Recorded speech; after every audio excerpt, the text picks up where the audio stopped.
Welcome back to my YouTube channel. In this video, I'm going to build a new table saw sled.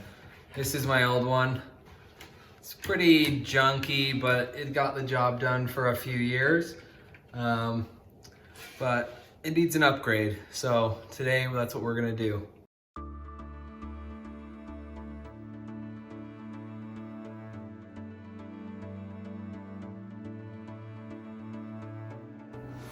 Alright, so this is kind of the idea. I'm gonna have two of these aluminum rails going down to have these, to mount some clamps on there. I'm gonna use this for my old table saw sled,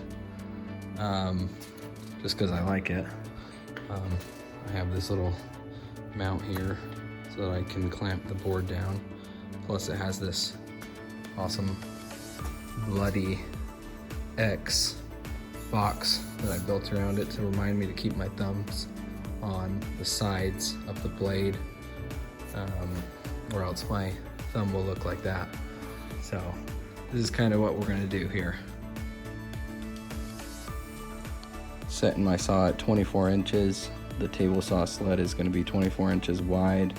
It's about 24 inches deep.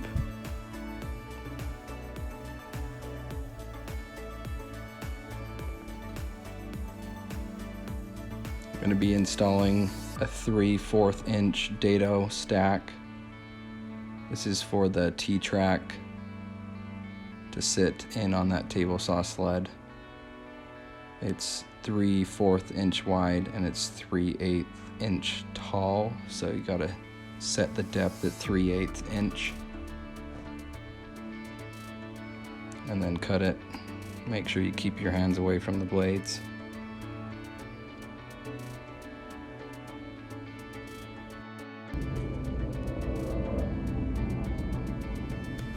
I have those screws, they're just flat on the bottom. They did actually punch through a little bit, but I just put some painter's tape over them, and that way it doesn't scrape up my table saw. Alright, for my tracks I just use these Zero Play micro jig tracks. I just use some super glue.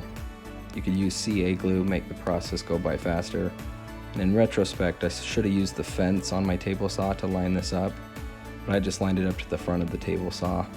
Got something heavy and then let it dry. Since I'm reusing my existing front fence, I decided to put a groove in so that T-track wasn't just sitting on top, so that way it can fit right into the groove. Then just get some screws and screw down the T-track. You're going to want to file off the edges of the T-track so that it doesn't catch on anything. Then here I'm just drilling some pilot holes. Now these holes go all the way through. If I could buy different miter tracks, I would. I actually don't like that these go all the way through and then you screw it in from the top. But that's the ones I bought off Amazon, and oh well. So I just used a piece of tape and then a drill bit that was about the same size as the bolts that it came with.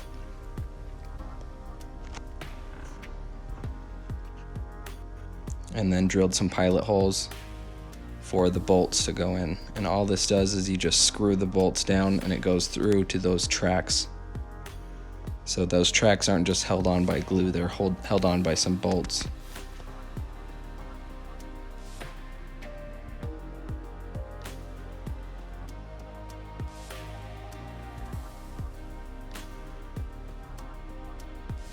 And just clamp your fence down and then drill some pilot holes. I just did one on each end. You're gonna actually want to drill a bunch of pilot holes, but you're only gonna want to put in 2 screws. And then I marked one of the screws with red.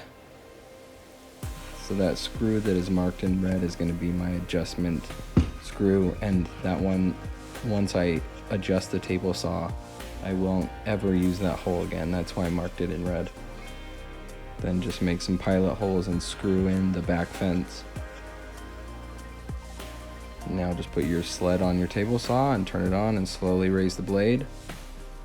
And then just cut a nice pass Alright, so I'm going to start off cutting a 9 by 9 inch square. You can cut any square you want, it doesn't need to be 9 by 9. But then I'm going to utilize the 5 cut method. You just cut off 5 strips, rotate the board with the side you just cut onto the fence. And then the last strip, you're going to take out, you're going to measure the front and the back. And in this case, the front was 13.8, and then the back was 10.3, which equals 3.5 millimeters. Then you just divide that by the 4 sides, and then you get 0.875. And that's how much your cut is off from front to back. Okay, so you gotta move the fence back by 0.875 on the right side. How you do that is you take the last piece you cut, find the pivot screw, which I marked with blue tape, and then take that last piece you cut, and you're gonna measure from the pivot screw to the edge of that piece. And that's where you're gonna clamp a board with the point right on that line. So just take a scrap piece, take that point, put it right up against that line, and then you're gonna clamp it down.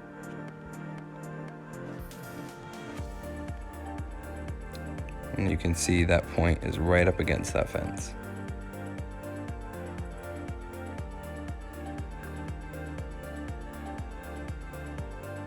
Alright, in order to move the fence back on the right side, you're going to find a feeler gauge. In our case, we're going to move it back 0.8 millimeters. You just put it in between that point and the fence, but you got to take out that pivot screw on the right side first. Do that, and then you clamp it down. You probably should leave that feeler gauge in when you're screwing it back in, but in my case, I took it out without thinking. The clamp luckily held it in place. And then we're gonna do the 5 cut method again.